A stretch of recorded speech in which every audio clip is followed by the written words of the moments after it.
Ever since I have known that they exist, I have wanted a circular sock machine. And there's one in this box.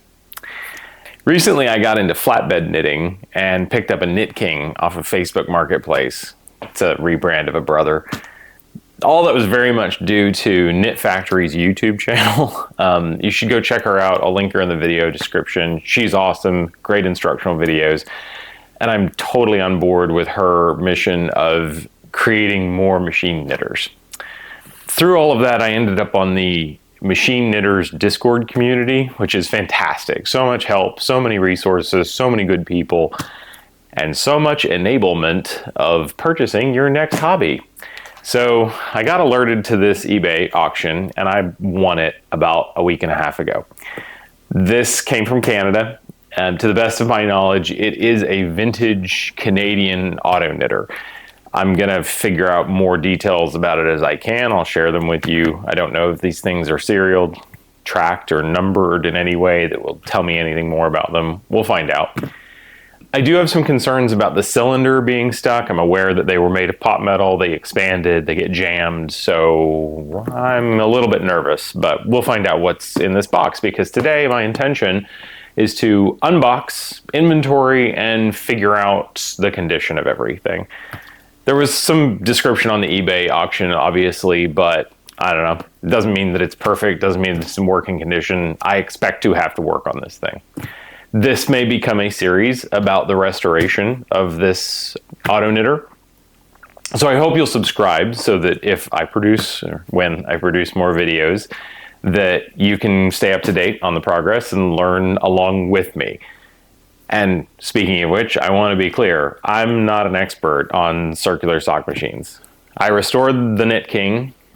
It needed a good bit of work and I had it in pieces and parts. So I'm not intimidated by this, but it's definitely something new to me and I'm going to be learning and I'm going to be finding resources for different information, and I'll share that as soon as I find information. I don't want to perpetrate that I'm originating any of this. In addition to that, feel free to yell at me in the comments about anything I'm getting wrong, and we'll go through this journey together, and hopefully we'll get to a sock at the end of it. Let's get a knife.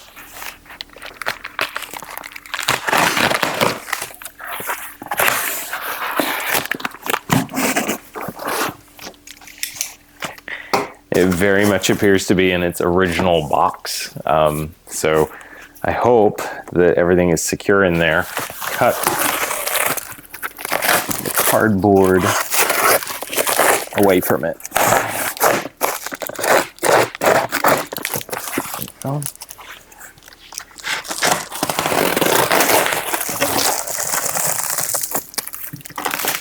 See what's in here. All right, so it looks like the seller individually packaged everything that was loose, and they put in some filler packaging pieces, so we have a good chance of this having arrived in one piece.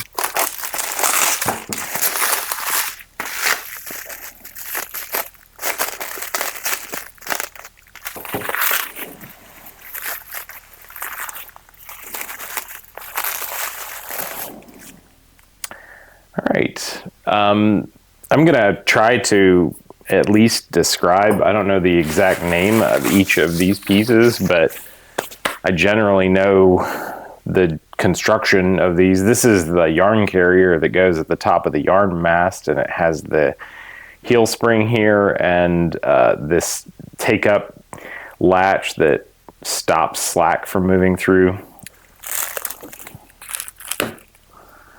Here we have the cast-on bonnet. It's in pretty rough shape. Got a couple of bent hooks to it, but this is exactly the kind of thing I want to see if I can help fix. Yeah, that's it's got a little rust on it. We'll clean that up and see if we can get those hooks to loosen up. So this is the yarn guide. The needles sweep right against that. Not against it, but right in front of it. This is a bobbin. In fact, there's a bobbin winder that I saw in the pictures. I think, let's find out what this is. This is either the main crank or the bobbin winder crank. Oh, okay, so this is the bobbin winder. So even modern machine knitters have some form of this. Here's your two versions. This is the modern version, and this is the older version. This is to wind your yarn onto a spindle that will let it feed at a speed that these machines will actually take it up. And so both machine knitters of flatbed and circular machines have to deal with the rate at which these machines need yarn. So you can't just feed them directly off a store-bought skein.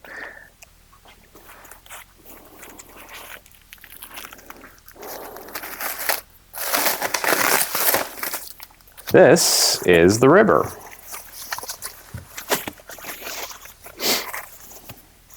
So this slots into a spot on the body of the machine. So here's the buckle, the weight buckle. This is used to grab a hold of the bottom of your work and clasp onto it, and then you can hang weights here. So these machines require a lot of downward weight on the bottom to keep tension on the hooks so that you don't drop stitches. So very important accessory there, although many knitters do without these by simply using soft weights or other mechanisms to fasten weight to the bottom of their work. The needles. Just going to pick out, well, there's two tools in here. So let's grab those. So this is pretty sure that's a heel weight. It's meant to go up and grab onto a section of the knitting, and then you hang a weight from the bottom there. So that's a heel weight hook, and then this is just a general tool to pick up stitches and other things. This is very rusty. That almost looks like it was sitting in some liquid for some amount of time, but again, not a critical device. These are available new. You can get new hooks, although it looks like to be in remarkably good condition. Let me go over to this camera and see if this will pick this up. That's in really good shape. Something tells me that's not an original hook, or needle, I should say. That latch is in good working condition. I can almost feel lubricant on there. So we'll look through the rest of these and get them out in a bit. There's definitely some dirty ones here, but nothing of dip in the ultrasonic probably can't clean up. So I had actually decided to not purchase new needles until I got it, just to know that I wasn't gonna, spend money I didn't need to. So glad I just saw this in there. This is the ribber adjustment mechanism.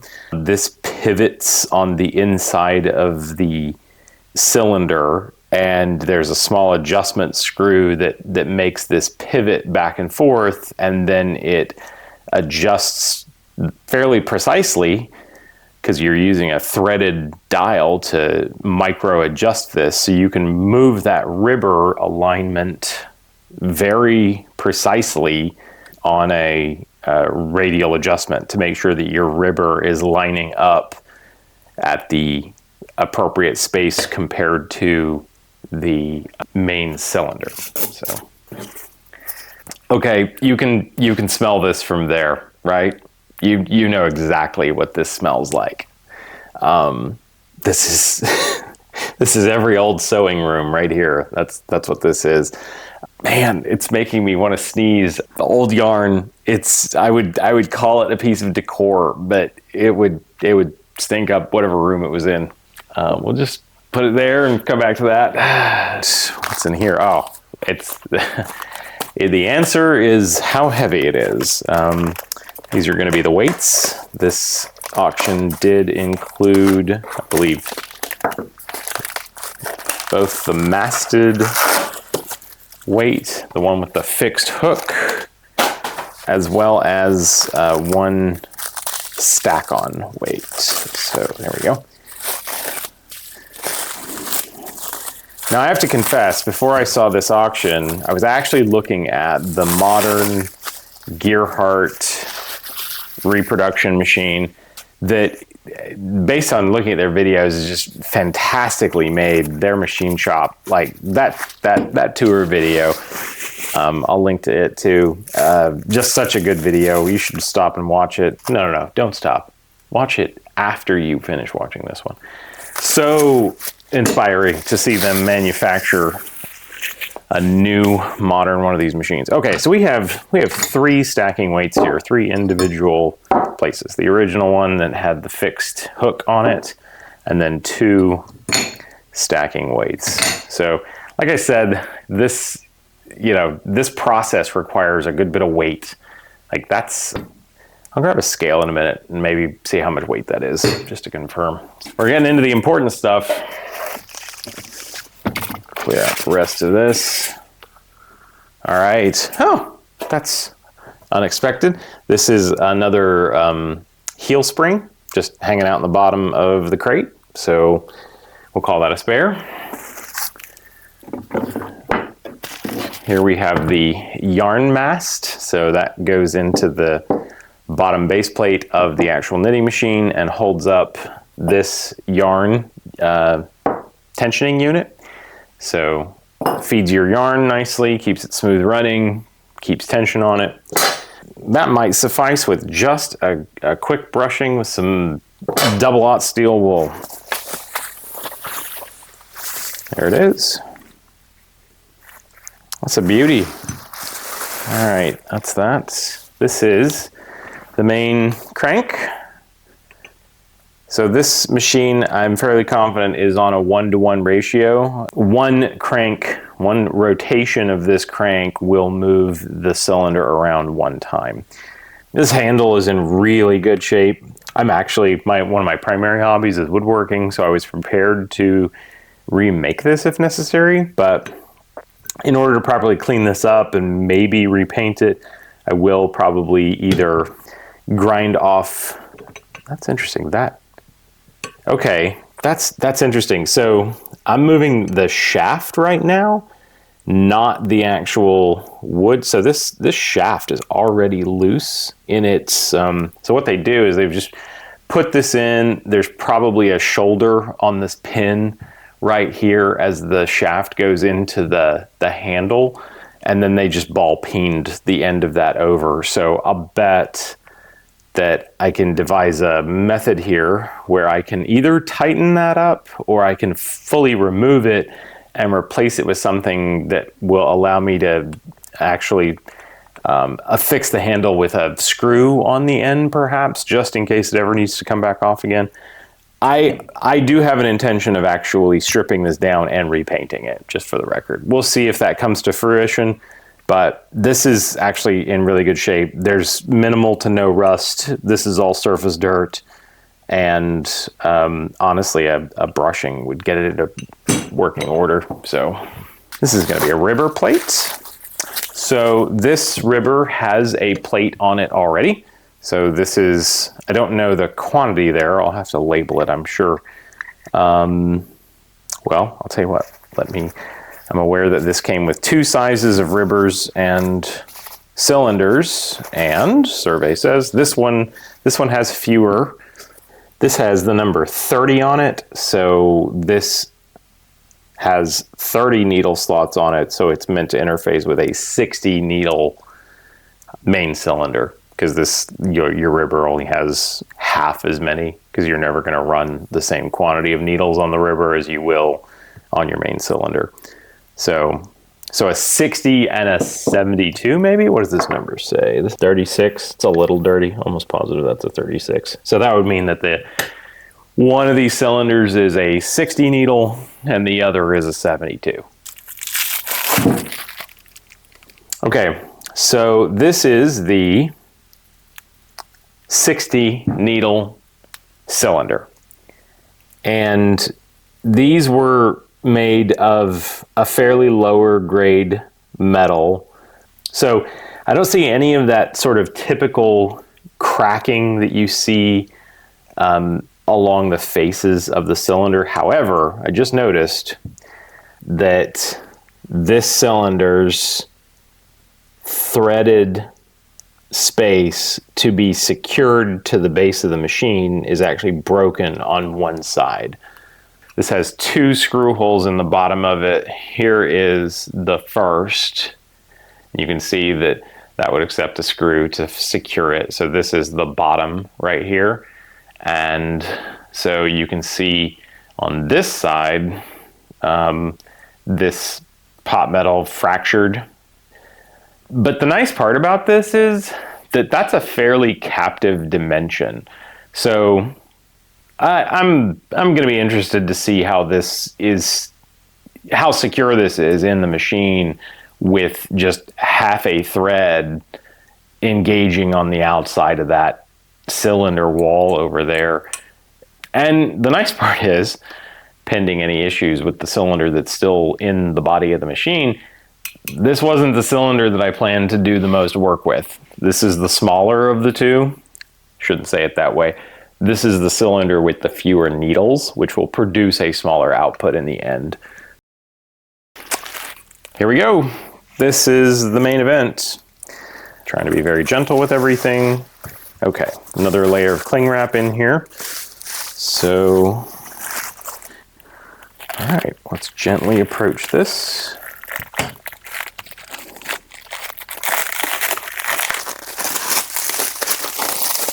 The retaining spring, the needle retaining spring is here. There is one of them and it looks to be in pretty good shape. Let's see if the outside freely spin. Oh, it does. It spins. I will not call it freely. There is definitely, but what I'm feeling is the stickiness that I would associate with dirt and grime. This is not, I do not feel any metal on metal resistance or anything that leads me to believe that this cylinder has expanded or started to fracture in any way that makes me feel like I'll need to replace it. So let's take a look at the rest of this cylinder. If we stare down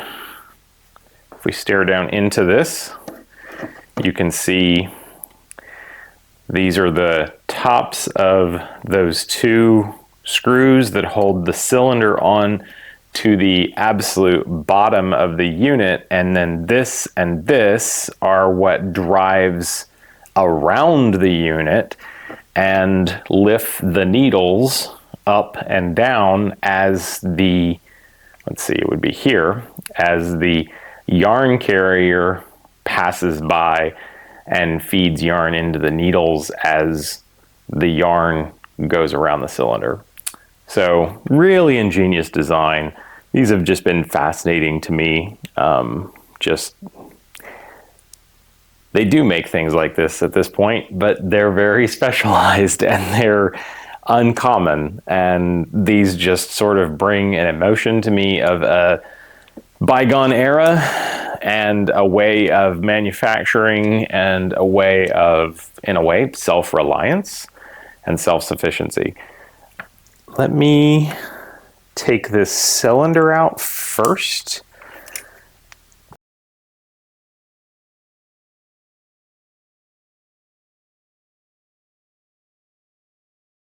So that came off with no problem, which is fantastic. That came off, and I know that there are these 2 pieces right here.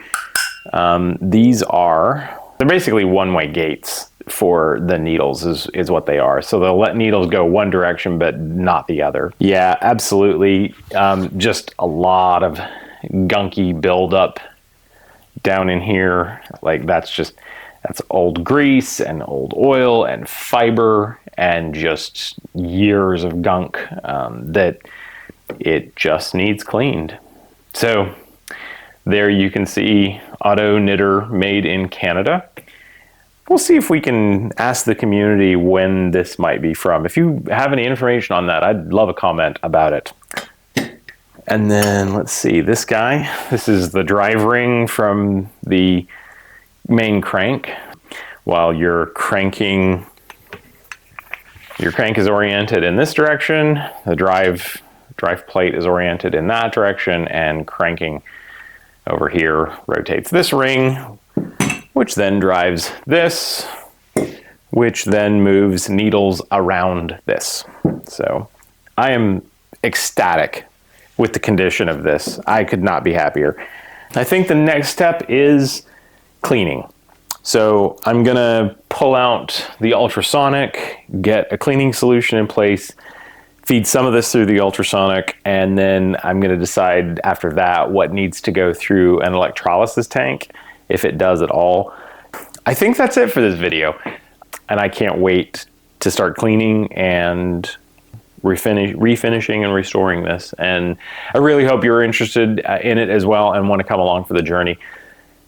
If you enjoyed this video, please like, subscribe, and turn on notifications so that you can see new content when it's released. If you have any feedback or suggestions on this process, drop a comment below. And most of all, thank you for joining me, Levi, as I make stuff.